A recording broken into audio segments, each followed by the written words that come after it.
لیکن کوئی فرض نہیں ہے کہ آپ 11 پڑھو، آپ 8 ہی پڑھو، آپ 15 پڑھو، 10 پڑھو، 20 پڑھو، وتر کے ساتھ جتنی چاہے پڑھو، پڑھتے رہو، جو آپ پڑھنا چاہتے ہو پڑھ لو، آپ کو اجازت ہے، اس پہ لفظ سنت فٹ نہ کرو۔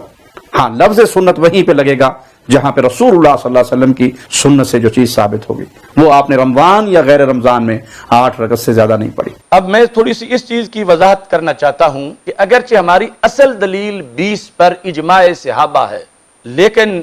ایک حدیث شریف جس کی اگرچہ سند میں کچھ ضعف ہے اور وہ ہم تسلیم کرتے ہیں، لیکن وہی کام جس پر صحابہ نے اجماع کر دیا، تو پھر اس اجماع سے اس سند کو بھی تو تقویت مل گئی اجماع کی وجہ سے، کہ رسول اکرم صلی اللہ علیہ وسلم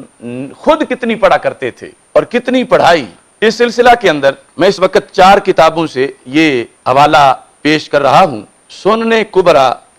بہقی صفحہ نمبر 60، جلد نمبر 4، حضرت عبداللہ بن عباس رضی اللہ تعالیٰ عنہ سے روایت ہے، کان النبی صلی اللہ علیہ وسلم یصلی فی شہر رمضان فی غیر جماعت ب20 رکعۃ والوتر، کہ نبی اکرم صلی اللہ علیہ وسلم پڑھا کرتے تھے،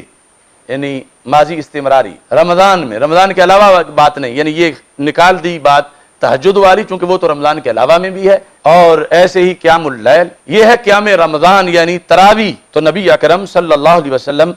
نماز تراویح ادا کرتے تھے جماعت کے بغیر، اپنے طور پر، یعنی جو گھر میں پڑھتے تھے، کتنی 20 رکعتاً، 20 رکعت، وطر علیحدہ تھے، 20 رکعت تراویح کے بارے میں۔ ایک تو ہے نا مطلقاً صلاۃ تراویح، ایک ہے پھر آگے رکعتوں میں سنت، ایک ہے جماعت والی سنت، تو یہ آگے علیحدہ علیحدہ اس کے شعبہ جات ہیں۔ تو یہاں پر اس میں انہوں نے بتا دیا یہ لفظ بول کے فی غیر جماع ب20 رکعتاً۔ التمہید میں یہ الفاظ ہیں اس مقام پر، جلد نمبر 3 صفحہ نمبر 519، عن ابن عباس ان رسول اللہ صلی اللہ علیہ وسلم کان یصلی فی رمضان 20 رکعۃ وہذا ایضا سوى الوتر، نبی اکرم صلی اللہ علیہ وسلم رمضان میں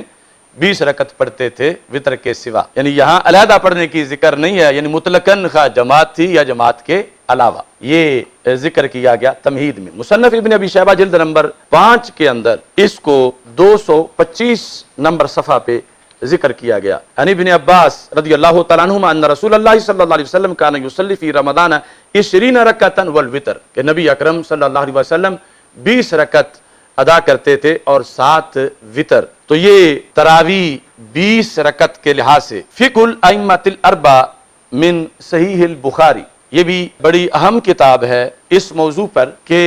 ائمہ اربعہ کی جو فقہ ہے صحیح بخاری سے اس کا کہ استدلالات اور دلائل، ارشاد القاری الی فقہ الائمۃ الاربعہ من صحیح البخاری، یہ ابن بطال مالکی قرطبی ان کی تصنیف ہے، اور اس کے جلد نمبر 1 میں انہوں نے یہ ذکر کیا ان النبی صلی اللہ علیہ وسلم کان یصلی فی رمضان 20 رکعۃ والوتر۔ تو یہ 4 کتابوں کے حوالے سے میں نے ذکر کیا، اگرچہ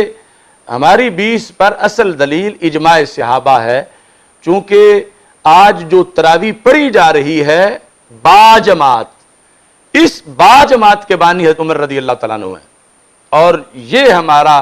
موقف ہے کہ امت میں جو جماعت رائج ہوئی پہلے دن سے